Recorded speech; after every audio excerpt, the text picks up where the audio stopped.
my name is John O'Neill. I am the manager and director of the addiction services at the Menninger Clinic in Houston, Texas.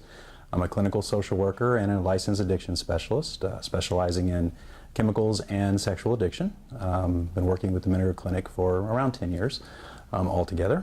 I want to talk a little bit about how we look at treatment at Menninger. At Menninger, we spend a lot of time really trying to understand our patients.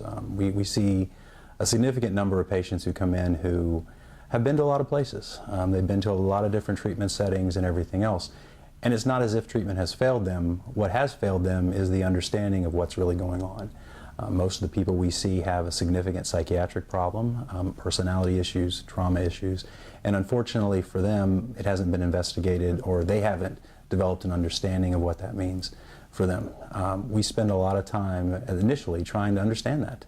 Our team approach, which consists of a psychiatrist, a psychologist, a clinical social worker, a clinical nurse, an addictions counselor, a rehab specialist, a registered diet, so on and on and on, really is a comprehensive approach. At the end of the day, when they're trying to understand themselves, they don't just have opinions, they have a lot of information.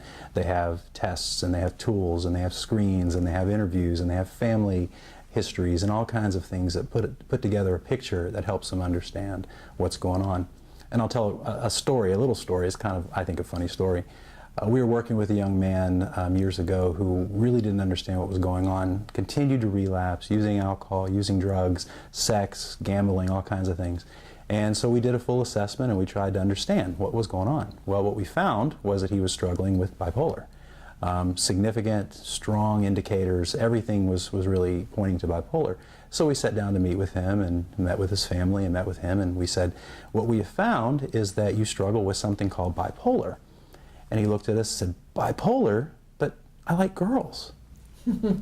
And so we had to then explain what we meant by bipolar. It was foreign to him, and that's kind of an extreme example, but for an 18-year-old that had no idea what this was all about, he just thought, you know, that this was normal. It was normal to have these mood swings. So our team spends this time really educating and spending time and helping them understand that this isn't just a character flaw.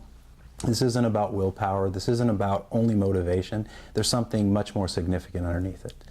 So after we get to a place where we understand and they understand and the family understands, we have an opportunity then to develop a treatment plan that makes sense. A treatment plan that might untangle, unbundle some of the medications they were on. You know, if you're taking a medication for a disorder you don't have, it doesn't help. Or if you're taking an addictive medication thinking it's treating something that it isn't, it doesn't help. So we unbundle that, and at that point we can put together a treatment plan that makes sense for them. And that treatment plan, of course, involves the family. We spend a significant amount of time educating them on the brain. Once we understand what's going on in their brain, and at times we'll use neuropsychological testing, we may use functional MRIs, we may use all kinds of different tools to really understand what's happening in their brain. And that helps them a lot. It's amazing what you find when you start to help people understand how their brain has changed, how addiction has altered their brain, how depression has altered their brain. And it's a relief for many people to understand that this isn't a character flaw. And it's also amazing when families understand that, hey, it's not my 20-year-old who's just been lazy and irresponsible. My 20-year-old has a real illness, a real problem. I think every day we continue to fight the stigma with the families and with the patients that we work with. When we say to them, this isn't about your willpower or your motivation or your desire. This is far deeper and far more painful. And so to that extent, that's how our treatment gets developed. We have 8 different addiction specialists on each of on our entire campus, but each of our units has an addiction specialist that are all master's prepared. And the reason why we have master's prepared addictions counselors is because of the combination of the mental health problems and the addiction.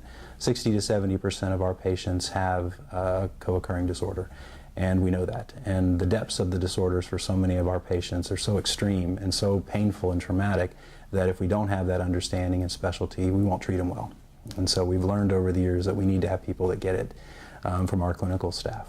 So the Menninger Clinic is in Houston, Texas. Of course, we used to be in Topeka, Kansas until 2003. This last year, 1 year ago, we built a brand new campus. It's a beautiful campus. It is very accommodating for patients. It's very comfortable. From a facility standpoint. It may be very uncomfortable from a treatment standpoint as we start to dig into things, but we try to balance it out. You can reach us on the menningerclinic.edu website if you are interested in any kind of information. Again, I can be reached as well at that website, or you can contact me through my email or phone number. Thank you.